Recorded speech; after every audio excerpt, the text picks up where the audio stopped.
Greetings. I gotta turn this down. Okay, I'm just checking our stuff. Welcome back. You know, the fact that I outweigh you by so much, it makes us look like I'm really in the foreground and you're really in the background. Like, Oh, I thought you were going to make an intellectual comment. no, I'm just fat. Welcome back to the podcast. I am all while I'm doing a bunch of things here, making sure that all of our stuff is working. I think that it is. I don't know where you're watching from today. Um, I want to invite you to download our new app and watch us over there because that's where we're going to be monitoring all of our comments and things, trying to aggregate that. So, Oh, is this playing on the app? yeah, this is Oh, playing on the okay. app. So if you've got the app, it looks like that. And so if you've got our app on either iPhone or Android or even Amazon, it's an Android too. So there's 2 for 1. Bunch of weirdo iPhone users. But encourage you to do that if you're on Facebook or whatever. And if you're making comments and we don't see them, it's because I'm watching the app and not Facebook. I can't watch everything. We've got a difficult topic today. Even one that, I mean, Tim and I are very comfortable sparring with one another, I guess, on things that we do and don't agree about. And we don't disagree on this topic. But sometimes we've got to beat it up to get to a certain place. And so that's kind of where we're at on this one. And I wanted to, excuse me, I wanted to address some of what's been going on in the church. Now, Tim, you make when I say the church, I mean the church at large, not any particular congregation. But lately, we've got a string of very prominent church leaders that have resigned. You got Tony Evans, you got Robert Morris is the latest one, Mike Bickle with International House of Prayer. Hadn't heard that one. Yep, and is it Bill Hybels? I believe there's another one. And don't quote me on that. I don't want to slander anybody that's not had a problem, but there's just been. Then you've got the release of the Southern Baptist Convention's findings. What was that, a year and a half ago or 2 years ago, whatever that was? I don't know, but there were literally hundreds of covered up, and I'm not even using air quotes because of cover up. It was people they were covered up, and of abuse and things like that. And what I kind of wanted to run through a little bit today was what brought us here. How do we get to this place in the church? Where do we go from here? And what do we do about now? And how do we go from here? Tim and I tend to, sometimes we'll talk in circles, but we really get down to the end of saying the same stuff. We just got to get different words to it. But I wanted to, first and foremost, I guess, I think it's extremely important to communicate to anybody that might come across this podcast. If you hear anything that sounds to you like we're making excuses for people's abusive behavior, you've misinterpreted and we've miscommunicated what we're saying. Is that fair? Yeah, that's fair. I hope what you hear is a sympathy and an empathy for the victims of it. But really what I want to focus our conversation on is how we got here, what do we do, and where we go. Because there, you made a statement a few minutes ago, Tim, as we were coming on, that you're not sure who even knows about all of this stuff that's going on. What makes you say that? Well, I probably judge some of that from even my own perspective. I used to be real heavy into following, I'll call it church politics. What was going on in the Southern Baptist Convention. And of course, I used to read a whole lot of stuff. And so I knew all these authors that were, I guess they would be considered contemporaries because they're alive and they're doing all this stuff. So I knew about their ministries. And so I was more up on it. So when things like this would happen, I would see it and I would have a response like, if it was somebody else, take Ravi Zachariah, for instance, right? I've been reading and studying that guy for years, Yeah. and it comes out that he was I don't even know what the term to use. He's had a dual life. Just leave it at that. Well, the fancy term is he had moral turpitude problems. Yeah. He was chasing women and doing an ugly life, wasn't telling everybody about it. And so when something like that comes up, you get stunned, Yeah. because you're studying and watching and interpreting the kingdom by this guy's training and teaching. And then you find this out and you start going, you can go a lot of different directions, right? It never occurred to me that God wasn't real and how would he do this? And that never occurred to me, but it may occur to others. Yeah. But here's the dangerous tendency to look at him and say there is this intrinsic problem all through the church life and its peoples, and you can't trust any of it. Yeah. And you judge the entire church by that. So Yeah. one of the things that we talked about earlier is we're going to talk about some of these guys. And this is where Matt and I, we don't separate, but we see different. Because you look at that and you might call these guys, these are the top dogs, the big guns, so to speak. And so what they do, you interpret the rest of Christianity in the church by what they do. And I used to do that. That was the point of my whole thing. And what I've learned through time and all this and watching people and leading what I think I interpret the kingdom as, on the bottom of that, I don't even look for that stuff anymore. If it's an issue or a circumstance that takes place in my scope and my world, I'm going to dig in it and work with it. But other than that, the question is a lot of people may not know that. Well, if you're living in your own lane, in your own place, and you go to church and you're active in your community, but you don't follow all this other muckety muck stuff, they'd go, who? Yeah. And I think that's what we strive for. And I think that's a very mature response and position to be in. Somebody who's walked in the kingdom a long time, somebody who's been beat up. I also think there are scores and scores of people in the church at large that are not in that position. Yeah. They're not in a place to be able to follow the kingdom and stay in their lane, as it were, and not let the trappings of the organized church dictate and define how they view God and how they view the kingdom. And so my heart goes out to them because they're not in that space that you're in, that I'm in, maybe, about being able to continue to do what God's called us to do, continue to do what individually God wants everybody to do, which is pursue him, pursue his face and holiness, and be transformed into his image, regardless of what the organization's doing. Yeah. That's the goal. But I think honestly, a vast majority of the American organized church is not in that spot, is my contention. Not in what spot? The spot that you're in, to be able to say, I don't even look at all this no, stuff. I agree with you on that. And so part of me doesn't want to even talk about it because it's not in the space where the kingdom is thriving. It's not in the space where God's called necessarily me to be, or you to be, or the individual to be. If that makes sense? But at the same time, there are scores of people out there that are out in that space, and a response to me seems appropriate. Not a response, but just an encouragement.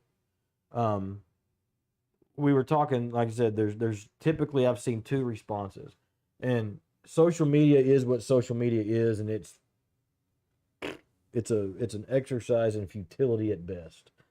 But even in the news, we're talking about hitting the news and things like that. There's been two basic responses. Either, well, I say that, two mainline responses that I've seen. On the one hand, you've got people almost but not quite defending some guys. And this was true in the Southern Baptist Convention stuff and the Catholic Church stuff and all this stuff that's kind of come out, even in some of the UPC and the UMC and all of that's come out. They're short of defending them, but saying, let's keep it in, and that's what's been happening. We've been keeping it in-house. It's not, we don't want to get everybody involved. This is church business. The other side of that is burn the church down. Yeah. It's all bad. Everything's rotten to the core. And I think both of those responses are inappropriate. And I guess my call today and what I kind of wanted to dig through today was not, all right, let's try to define Robert Morris's character. There's no way we can do that. I don't know the guy. I know that the allegations that were made against him have been verified by his church. I watched one of their elders speak, and my heart goes out to that guy that had to stand up in front of 100,000 people in person and online and take his lumps for some of the things that had happened and knowing some things. And it's just terrible. But in answer to the question, how did we get here? Where this, I think, crosses what Tim and I talk about and where we are in ministry is, guys, we pound the table almost weekly about not defining the kingdom by what we think the kingdom is supposed to look like. I mean, y'all hear us say that all the time, to the point that sometimes our spouses are like, do y'all have any new topics today? Or are y'all just talking about what the kingdom's supposed to look like and not supposed to look like? And I'm like, no, that's it. That's pretty much all we got. We got like 3 bullets in our belt, and that's one of the big ones. But the reason that's important to me, Tim, is because when we build the church the way we think it should work and we start elevating celebrity pastors, even the mega church model has got its own problems. It's not good, bad, or ugly, but it's got traps in it you got to be careful about and all these things. But when we build this idea of, all right, who's important? Well, if you got a lot of followers and you pastor a big church, those are the guys we got to protect. Those are the ones. We've got a structure that we've built around the kingdom of God, the church of God, that we designed. This is our Tower of Babel. Wow, that's actually a pretty good way of articulating it. And what gets me in this whole deal is everybody's like, how did we get here? Well, the answer to me, and you speak into this, but the answer to me is that the way we got here is because we built our own religious Tower of Babel in the organized church, specifically in the Western world, that was built for this kind of elevation and fall. When we elevate men to the place of celebrity that we've done, and we've built a system that brings it. I heard a lady on a podcast yesterday who just graduated from Dallas Theological Seminary. And she said at her orientation, they show you this big video about how great the school is and here's what you're going to be involved in.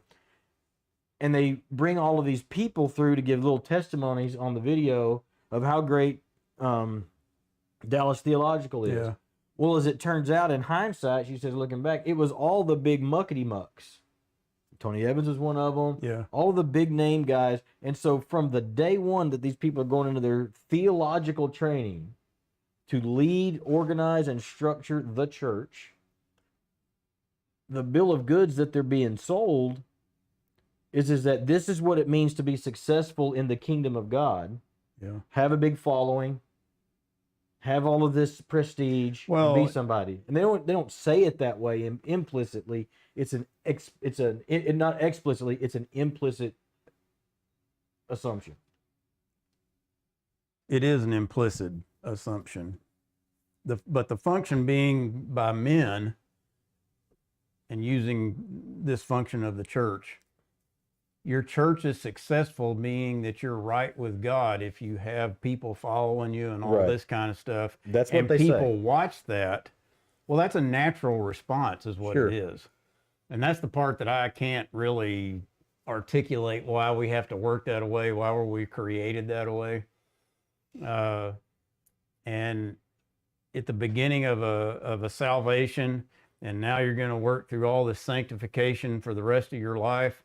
That's one of the things that I think that you're going to have your natural tendencies. And I don't mean that in an evil sense. Right. But what God begins to work out through sanctification is so that you have to work out your kingdom nature. I don't really know what to call it. So you got your natural self, and then you got what's being developed there. Right. And you get to a point, we've talked about where God told Abraham, you go walk before me here. Right. And as I looked at that, I started learning that he never really said that anywhere else. Yeah. Abraham's the only one he said it to. And the point being is that he told Abraham that because Abraham had some knowledge and some experience and some things going on that he should be able to walk out and start acting and walking and talking, not being God, but being able to go, well, this is the way God would take that, for lack of a better way to explain it, right? Our whole life after salvation is growing like that. Well, when we set up this Tower of Babel, like you said, I think that's an appropriate. We have built this thing. This is what it looks like. DTS is a great place to be able to put out there because it's been out there a long time. There's been a lot of, they've had, I don't know if it's tens of thousands of ministers that have come out of that place, but Yeah, certainly they're a multiple bunch. thousands. And a lot of the heavy hitters that we study went there. Yeah. And so it makes sense that you would go to one of their graduations or whatever it is, and you're going to hear a lot of speak about how this place is great, what it's done, look what we can show for it. And the things that they're missing is when they do that, I know individually they're going, God put this in place, and they don't know how else to explain it. Right. But what needs to be explained is like what Paul did in Corinthians. They kept asking him all these questions. Well, if it was me, I might do this or do that, or God would do it this way. And then he comes back and he goes, none of this is relevant. It's about Christ and him crucified and the atonement that he paid for you and I to put us back in the place like we're in the garden right now. Right. And as you look at all of the apostles, they dealt with the individual daily things for sure, but they kept coming back to that same thing. And that's when people would check out, I think. I do too. And They'd go like, huh? What? Well, and we read Paul's writings where he talks about, I've learned to have and I've learned to do without, to be abased, to be lifted up, and all these things. I can function in any of them. And we immediately, I think a lot because we're Americans. No, because it happens in the Well, no. third Let world me too. finish though. Our mind goes to, we immediately ascribe financial means to that. Yeah, that's a piece. You've learned to be what we read, that we then interpret that through the lens of our affluence and say what he's saying there is, I've learned to be rich and I've learned to be poor. Yeah. I've learned to be famous and I've learned to be not known. Do those apply? Certainly. I mean, but they're not only those things. What also applies to it is he's saying it just doesn't matter if I've got 3,000 people or if I'm sitting across the coffee table from a guy and his Bible. I've learned to have a big following, and it's good to not have a big following. He's saying those things as examples, and we take them as like, oh, well, that's the rule. Because those things are not measure of a No. kingdom life. No. That's why he's saying that. And so the question of how did we get to where we are, to me, is, I won't say it's not, I want to say it's simple. It's nuanced, but really, the reason we're in a place like this is because, first of all, we're just human. I think it's also, we got to say, these guys are just people. But for the grace of God, there go each and every one of us. What the one guy said, we're all one decision away from a completely different life. Yeah. And so there's that part of it to keep in mind that we lose sight of. We think that, oh, well, these guys, I remember what really started sticking out in my head years ago. I'd go to these pastors' conferences and they always have these big name guys come talk. That's the deal, you know? You got 3,000 people in your church, you get invited to speak at conferences because you obviously know what you're doing. And then you do a breakout session on how to go from 200 to 2,000 in 6 months. And that's how we've built this model. That's the Tower of Babel. Yeah. And we've placed these leaders in such a place that we created an environment that they could do what they did. Some of them, we're not talking about just minor moral failures. There's that, but then there's also, like in the Southern Baptist Convention report and Robert Morris, we're talking egregious, illegal, abusive things. People with real victims. I mean, not that all victims are, I mean, but these are people who have been basically utterly destroyed by the shepherds that were supposed to tend them. Yeah, and they have to watch them succeed. And exactly right. They're watching them succeed. And but we've built a culture that has allowed for that. In some parts, in some places, and in some persuasions. It's not like that. The whole church is not like that. I've always been in small churches where it's much harder to have a culture like that because there's too much accountability, too much one-on-one personal. I know the pastor. He's sitting next to me at the ball games and either at our house. And I think that that's part of the thing here. Because the next question is what do we do about it? Well, it's not mine to do anything about. It's not yours to do anything about. I'm not on the elder board at the Gateway Church. I'm not on the elder board at Oak Cliff Bible Fellowship. Yeah.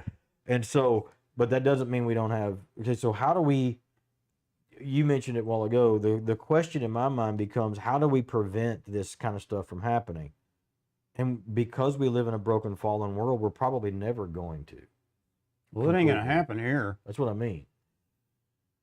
And so the inclination, I guess, that I think, I mean, if I'm going to speak for you, and if it's not right, correct me, that we want to push the church into is, okay, how did we get here? We got here by building man-made structures, towers of Babel, the way we thought that God wanted them to build. Our inclination now to deal with this mess that we've got is to build better and more fine-tuned structures that we think are right to prevent the mess that we created in the first place. It's the exact same thing the Jews did. God gave them 10 laws, and they built 600 and some odd to make sure that they fulfilled the 10. And then Jesus came and told them they were all vipers and dead men's bones because they did what they was right. You said it, well, don't judge, right in the side of their own eyes, but they were still building man-made structures. Now, that's not to say that we can't put safeguards in place and background checks on these people and all that. I'm not saying that. I'm talking about the spiritual health of the body of Christ.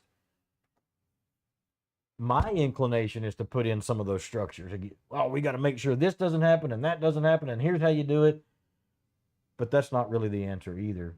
I mean, I'm not saying practically it wouldn't help, but ultimately, what do you do about it is each individual's got to decide in their own heart, what does this and how does this impact my walk with the Lord today? Well, that is the end of it. Yeah. So, as leaders, if I had a church, yes, I have a huge obligation to lead my congregation well by how I walk individually and how I treat other people and how I deal with that inside of their issues, common or not, that transpire. But somebody in my church, if I walk off the cliff and I start chasing women or I start doing something like that, should I be excommunicated out of the ministry position I hold and the authorities that I do? Yeah, probably. How all that happens, that's not really my point of Right. saying this. But for the person who looked up to somebody and they are absolutely crushed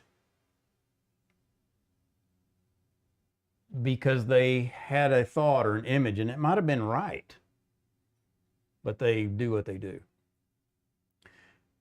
What's happening in that is, so that's where I think we can't miss God in this thing. Yeah. Right? Right. God goes into situations like that and tosses it straight up in the air. Mm-hmm. Wow, I've been caught. This is what I did, whether I knew I was wrong or I didn't know I was wrong, whatever degree it is, that's not the point. I'm talking about the one who was being led by that, might have been being led well, and they see the fallout from this individual and the sinfulness in them and what they do. And that leaves me, I look at that and I start questioning all kinds of things. You might question God. Who are you and why would you even allow something like this to happen to me? And I would tell you that's a legitimate question to ask. Yeah. And you might say, how could you do that? Because I really do believe in God. I'm doing these things. Man, you just really messed this up and it hurts me. Yeah. There's all kinds of emotions that can transpire in that kind of stuff. But in the end, that's something that transpired, and I would tell you God's hand was in it. And now you have to look him at the face and start dealing with where you stand with him in that regard. Well, I want to, when you say God's hand is in it, some people will interpret that as God was okay with it happening. That is not Oh, no, what no, Tim no, is no, saying. no. That gets I into know. permissive stuff and all Yeah, kinds of other That's things. not what Tim is saying. But and the only reason that hit my brain is because I heard that in some other conversations this week. Yeah, I Somebody got you. else said God's hand was in it. God's hand is in this. Well, God didn't intend What I meant it. is God tossed it up in the air and everything came to Yes. open. That's Yeah. what I meant by that. No, exactly. And I guess for probably 2 decades at least of my 30 years of being in ministry, I've wrestled kind of being on this fence of just really seeing stuff in what I'll call the organized church, particularly the Western American church, because that's where I'm at. Yeah. They just really don't like. It's not comfortable, and it's not just a preference. It's like, this doesn't feel right in terms of the kingdom. And trying to rationalize those things. And we've been able over those couple of years to work out some of those. And to the point that, just to be honest, there's not a lot of places I even feel like I'm comfortable in church anymore. Yeah. Because there's so much in the Tower of Babel that we've built that makes me nauseous. And not from a self-righteous standpoint, it's just from a knowing in my spirit, this is not it. This is not what we're supposed to be doing. Well, what are we supposed to be doing? What do we do today? And then that dovetails into, how do we keep this from happening? Well, the short answer is men are broken, men are lost, and we've been screwing up since Adam and Eve, and we're going to keep screwing up men, women, and I mean humankind, not just men, humankind, because there's a bunch of stories about women out there doing some of this same stuff too. We're going to be broken until Jesus comes and fixes it all. And ultimately, he had the cross. We've been paid for, but he's going to set everything right completely at one point. Yeah. Until then, we're going to still struggle with this great gift in these dang clay pots, and we're going to struggle. And so I want to encourage people to resist the knee-jerk reaction to build more man-made stuff to deal with man-made problems. Sunday, I preached on Legion. And the thing, I had a guy tell me the other night, he said, I've never looked at that story the way that you looked at it, which is, I think, is a real compliment. I took it as such. Yeah. But the direction that we took was those townspeople, the people of the Gerasene people, or the Gerasene people, they had a problem in Legion. He was this demon-possessed guy who was running around naked in the catacombs and causing grief and causing problems. The only thing they knew how to do was slap chains and shackles on him and try to bind him up and keep him pinned down. Well, that didn't work because he busted them all. Well, and so Jesus comes in and actually deals with the spiritual problem that is the problem. He cast out the demons. And the guy's right in mind, he's clothed, he's doing fine. Well, the response the townspeople had was they asked Jesus to leave. He comes in and fixes their problem with a spiritual kingdom approach, and they didn't know what to do. And it even says they, out of fear, they asked him to leave. And what did he do? He says he got in the boat and he left. And he left them with it. Now he left Legion there. His name wasn't Legion. That was the name of the demon. That was the name of the demon, but that's he the told only that name, guy to stay there and preach as a witness of what transpired, and he didn't want to stay there. No, he wanted to go with Jesus. Well, he wanted Jesus to stay with him. Yeah. And Jesus says, no, but you go and tell everybody. And it said, what it says he did? He went about the place just telling everybody what Jesus had done for him. And so, to me, the answer of what do we do now and how do we keep this from happening in the future is actually the same answer of how could we have prevented from being here in the first place? It's all the same answer. And that is what we pound the table about.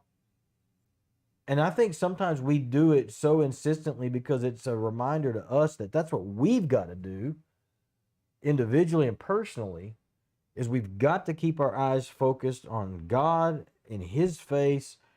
And it's not just a cliche for us. That is the answer. How could we have prevented this? Well, then every leader that have ever come through in their fallenness would have made it more important to keep their eyes on Christ than it was their ministry and their size of their ministry and their personal whatever, and gotten into whatever they got into in their mind that brought them to this other place. Because nobody gets to that place like that. Yeah. And I'm speaking, there's a mirror here. I'm speaking to me. All right, how do I keep from being there? How do we keep Tim from being there? The pastor you're serving under, the elders that you're serving, how do you keep their face in God's face? Well, and if you're one of those that it's a victim, so to speak, like my example that I laid out here, and you know what, now that you're talking about, what was this cat's name for Gateway? Robert Morris. Robert Morris. I actually have some very good friends that are under that ministry and have been there for some time. I'm going to check on them. But my point is, you look at somebody like that and they have this big falling out, depending on where you are in your spiritual walk, you might be able to forgive that situation and overlook it. And even though they're going to deal with consequences and all that, that's how it works, right? And there's biblical precedent of that all over the place. But where sanctification works in that, and I talked about God throwing this thing up in the air, and everything comes to light. Well, it's not just coming to light on the guy that had the problem. Yeah. It might come to light on probably where you're standing at, right? Because you may look at that and go, I can't forgive that. There is no way. And the kingdom's looking at you going, well, let's work on that. Yeah. Because that is something. And you may say, I'm not going to do it. And you may not do it. But if you keep looking God in the face in other places, I'd tell you 10 or 15 years from now, you look at that and you go, man, I do forgive that.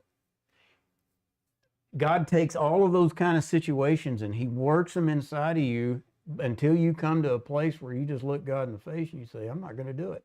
And you can do that. You allow it. Well, we have precedents of that. Jesus equipped 70 plus bodies to go out and do miracles and do these things of the kingdom and all that. It doesn't really show us that at the end, but they all left because they got to places to where they weren't going to do what the kingdom was telling them the kingdom really was, because it got outside of what they thought it should be, how it should work, how it should do all this stuff, and they couldn't reconcile that, or wouldn't. I would say they wouldn't reconcile it. Yeah. I think God brings us to a place where you're looking at him in the face, you know full well what it is. Yeah. But you decide, nah, I don't want to do that. And now that's a whole nother conversation. Does it make God can't work with you, all that? No. That's another conversation. But the point is it's going to split two ways. When you find things that are destroying you and how you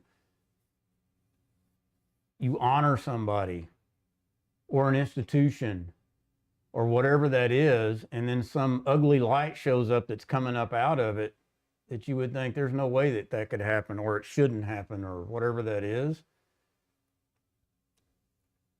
Picture Jacob, and some shadow of a guy walks out of nowhere and starts wrestling with him, and he realizes he got a hold of, and he goes, you're the answer of everything there is, and I am not letting you go until you bless me. Mm. Well, that's the situation that you're in. God didn't cause that situation necessarily for you to have to go through that, but he'll certainly use it to help you grow yourself, and it has nothing to do with what transpired over there. Mm-hmm. That's the cool thing that I see in all this stuff, and maybe that's why when I look at situations like this now, I'm not surprised by it by any stretch of the imagination. And I can look at Gateway Church right now. Don't know anything about them. Like I said, I know some people that are in there and they got some pretty sizable ministries and they've been influenced by that. But I know a whole lot of other ones that would like that too. And I can look at them and I can go, don't be influenced by what fell over there. Look at God in the face. Did he use this to help build you? Yeah. So don't start throwing everything out. Well, it's like we've talked about deconstruction and deconversion. That's exactly what can happen out of that. Yeah. And we've talked about that before. And I historically take the stance that deconstruction is, I draw a distinction between deconstruction, which is I got to figure out what I believe and peel apart all the man-made stuff from what is real, versus deconversion, which is doing the same thing, but with the intent and the goal of finding a reason to walk away from the faith. And there are different, and I, because I believe those are two Yeah. different processes. Yes. Tearing my faith apart to make it stronger and take away all the crap, the babble stuff that we've built to find the pure nugget is a different process than peeling away everything that's good to give me a reason to blaspheme and to curse God and walk away. Those are two different things. They get punched together a lot of times because they kind of, Yeah, they the do. process looks a lot the same. My encouragement to people today would be don't throw out the baby with the bathwater. The Western Organized American Church. Well, there's some monikers for you, but that's a really, I feel like I should qualify that.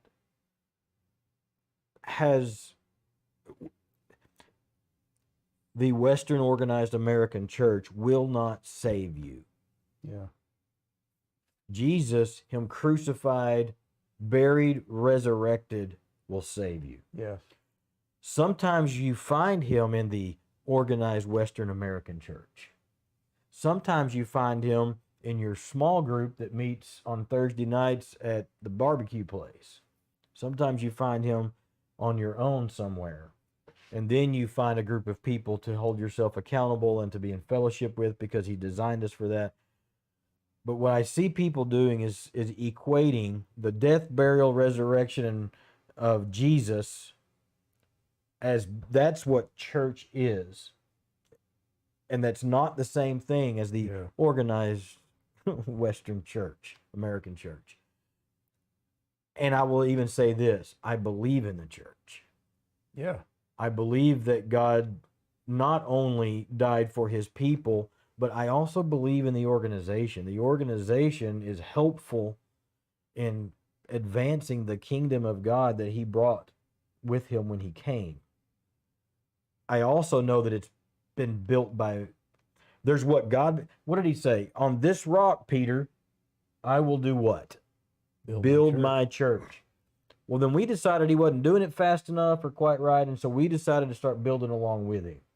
It's the stuff that we built that's coming down. I said Sunday morning, the scriptures tell us that one more time, he will shake the heavens and the earth. And the only thing that's going to be left is that which is eternal. Yeah. What we've built around God's church is not eternal. And we may want it to be eternal. We may want it to think be. that that's how it's supposed to be eternal.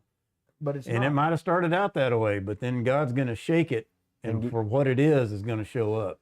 Well, I was watching a video the other day of a guy. It was the best video. I wish I'd have saved it because it was the best video I've ever seen of anybody threshing this chaff and getting the chaff away. Because the kernels they were getting were bright red and the chaff was brown, and you could really see it coming apart. It was really a good video. That's what's happening. Yeah. It's got to happen. And I would even say, and Tim, I think, will back me up on this, it happens to us on an individual level as much as it happens on a corporate level. And it actually is more important that it happened to us on the individual level. Absolutely. That's exactly right. That's why we go through trials. That's why we go through all this stuff. That's why he says, confess your sins before men. It's not to shame us. It's because he knows we've got to go through this process of separation from the chaff and the wheat, because it says he's coming back for a bride that is pure and ready. He's not going to come back for his bride and be like, why don't you get a shower? Because you smell like a junior high boy after recess. He's coming back for his bride, and she says she will be white and ready and pure. Well, what's that going to look like? It's going to look like him tossing us up in the air to get rid of all the crap that we've built, both in our church and in our lives. Well, and that's, so if you're sitting here going, well, but I do go to church and I love my church family, and that is the church, as you might say. Well, you're not wrong. Yeah. But I would tell you that the Lord is using that to make you look at him, and you deal with him directly over things. And you know what? You might interpret some of that wrong. You might even walk into your church and say, this is how I think God says to do this. And you may get a lot of people that go, you dumb as a box of rocks, and you can't hang out with us right now. Right. They wouldn't tell you that directly, but they'd make you feel like that.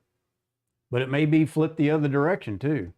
My point is all those things are available by God's hand. He is interested in you. Yeah. You. And I would even go. And he'll develop all that other stuff in every one of us the same way in one form or another. But we are all distinctly different. And one of the big weaknesses of humans is to take 1,000 people, analyze what they look like, and split them into 3 groups and say, well, you're like this or like this or like this or like this. And you quit looking at people as individuals the way God does. Yeah. And so we build these towers of Babel doing that. And we do it to ourselves. The upper's not just doing it to you. The down there is looking at the uppers and doing the same thing. Yeah. The point is, we do a good job of distracting ourselves from looking at God in the face and learning what that really means and what that is. Yeah. Well, and I was telling Tim before we got on the air that part of my visceral reaction to some of this stuff is growing up in a church culture that was oddly different than our home culture. Because my home culture was extremely loving and gracious and had some rigidity to it in terms of rules and regulations, but the heart and the spirit that I grew up with was very gracious and genuine and loving. But the church environment tended not to be. The church environment tended to be that rigid, legalistic culture. It was abusive, if you wanted to use that word. It was at least oppressive. There was no freedom in Christ, no freedom in the Spirit. I was never good enough, never living up to, you could never do it right. And, good preaching was when they just lambasted you for being just the most rotten person in the world, and it had to be loud. And then that was good preaching, And it never, I just remember growing up going, that just doesn't seem like it, And so I come out of that. And even as a young preacher, as an adult, those are the guys that I would listen to and try to emulate and be like. And I look back on that and I was like, man, there's a trail of busted relationships and broken people from pursuing that. And there's a big part of me that wants to get mad about some of this stuff and be like, guys, how could you, But the truth is they could do it because they're humans and they're broken. And there's a whole lot of reasons why somebody gets to that place. Yeah. But it all goes back to, if we're pursuing something that we've built as a people, as a culture, as a race of humans, instead of pursuing who God is and what his nature is, it's not only possible for us to end up in these jacked up places, we're going to end up in these jacked up places. Oh, yeah. And, how do you prevent it? I just think we have a constant, compassionate call back to what Paul would call the first loves. We've got to center everything we do around Jesus Christ, him crucified, buried, resurrected, and the indwelling of the Spirit to sanctify us in our rotten crappiness. And everything else is up for debate. Theology matters. Theology only matters as far as you can get past Jesus as the Son of God, maybe the Trinity. And, I'm just saying, I'm not saying that it doesn't matter. I'm just saying I'm just really tired of hearing people argue about it, to be real honest. And my heart's a little heavy today. I'm not even going to lie about it, just because there's some people that I know that I care for deeply. This kind of stuff hits nerves in them because they've experienced similar things, and it makes me want to go punch people in the face. But I could honestly say, you roll this clock back 25 years, and I'll guarantee there's people wanting to punch me in mine. Oh, yeah. Just for being a jerk. Yeah. Not for the stuff like Robert Morris, but just for being an angry jerk. Yeah. And so at the end of the day, everything's redeemable. And I would even say whatever's going on, like with Tony Evans, we don't know what's going on with Tony Evans. You know what? It's none of our business either. It's his family and his eldership and his church. It's their business. It's not my business. But I know this, that the Lord is tossing him, Oh yeah. and the Lord's dealing with him as a son, not as Yeah, and I would agree with that. Yeah. and that's not to excuse Yeah, any it's not an action. excuse. But I mean, we'll leave. Look at the time. We'll leave with this. We talk about this a lot. I think the story of David and Bathsheba is a great one. Mm-hmm. He was a man after God's own heart before that, and he was a man after God's own heart after that. Yeah. That doesn't mean he got away from the consequence, Yeah. and it doesn't mean that didn't plague him the rest of his life, and that he didn't look in the mirror and write psalms like, "Who am I that you would consider me?" Yep. And that he didn't do all of those kinds of things. He did. And back in October, Hamas attacked Israel, and that is a direct fulfillment of the consequence of David's sin against Bathsheba. Yep. So there have been, I don't know how many, maybe millions of lives have been lost because of David's sin of Bathsheba. Yeah. Okay? So you don't get to get away from that. But God used David after that too, in the middle of his consequence. And so I think it's important to remember, but by the grace of God, there go each one of us. Yeah. Every single one of us. I want to maybe close with, if you say, well, how do we pray about it? Well, first thing I'd ask you to do is pray for the victims. Not just in this latest thing, but there's been decades and centuries of this crap. But in our time, right now, hundreds and hundreds of victims under the umbrella of the safety of the gospel of Jesus. And that infuriates me. But pray for them. Pray that they won't lose heart in who Jesus is and not define who God is by the men and the women that they've been around. Yeah. Then you need to pray for these people that are in trouble. Yeah. God loves them too. He just does. Yeah. Even if you don't like the idea of doing it. And I'm not going to get into it on the podcast, but I'm facing that thing right now. How do you deal with somebody that's legitimately done wrong while holding them accountable and forgiving and doing what God's called you to do as well? Yeah. And I don't know exactly what that looks like, but we've got to strive for it. So just to sum up the entire podcast is just keep your face in his face. Do not shut down on your faith because what we've built is crumbling. Yeah. Because what we've built is not eternal. Well, and so what we built, The organized church. well, it may be determined with you, we pursue the character of God and accept what the character of God is. That's part of it. But some of the places where you shut down, you don't want to do it, is when you find out that God may be seeing or doing things different than how you interpret how you want him to do it, Right. how he's supposed to do it. And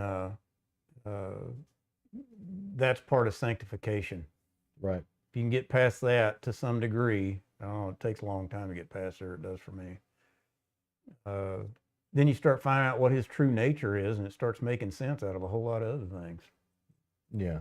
So, well, again, the encouragement is just keep pursuing him and don't give up on the organization. yeah. It's got a lot of problems, but guys, it's what we got. And it's worth salvaging. So I want to encourage you again, head out to your app store, download our app. I just realized that our Facebook Live on my profile has been private the whole time. That's probably the reason that nobody's seeing it. Nobody can see it. We'll get that fixed next time. But we love you. We appreciate you. Sorry for kind of a heavy topic today, but guys, just don't lose hope. They're just people. Love you guys. Y'all take care. Have a good weekend.